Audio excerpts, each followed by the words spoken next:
Hello friends, welcome to Pushpa's kitchen. நம்ம கிச்சனில் இன்றைக்கி என்ன பார்க்க போகிறோம் தெரியுமா? சாஃப்டான சப்பாத்தி. சொரக்காயை வச்சு நம்ம சாஃப்டான சப்பாத்தி தாங்க பார்க்க போகிறோம்.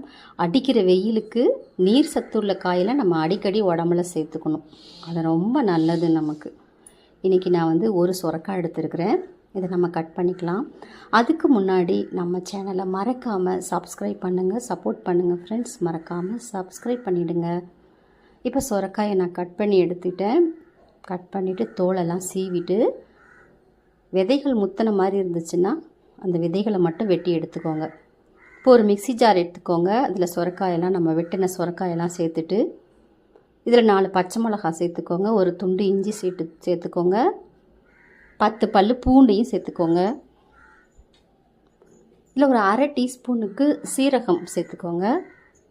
தண்ணிலாம் ஊற்ற வேணாம், அப்படியே அரைங்க. தண்ணி ஊற்றாமல் கொஞ்சம் அப்படியே விட்டு விட்டு பல்ஸில் வச்சு அரைச்சிட்டு அப்புறம் நல்லா ஃபாஸ்ட்டாக வச்சு அரைச்சிங்கன்னா ஃபைன் பேஸ்ட் ஆகிடும். கொஞ்சம் கூட திப்பிகள் இல்லாமல் நல்லா ஃபைன் பேஸ்ட்டாக அரைச்சிடுங்க.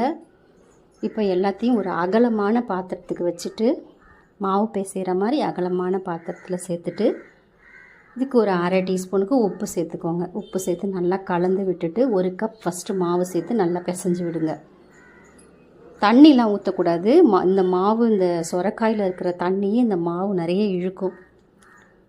அதனால் மாவை 1 கப்பு மட்டும் ஃபஸ்ட்டு கொட்டி நல்லா பிசைஞ்சு விடுங்க. இப்போ பாருங்கள், இன்னும் கொஞ்சம் மாவு தேவைப்படுது. மறுபடியும் கொஞ்சம் மாவு சேர்த்து நல்லா பிசைஞ்சு விடுங்க. இந்த அளவுக்கு பிசைஞ்சாச்சு.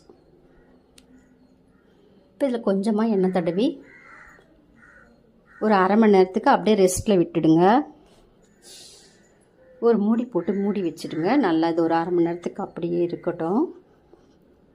1/2 hour ஆகிடுச்சு.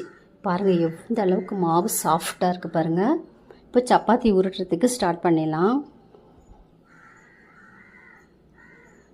இப்போ நல்லா மாவை தொட்டுக்கிட்டு இந்த அளவுக்கு நல்லா கையால் தட்டி விட்டுட்டு இப்போ நல்லா திரட்டி விடுங்க.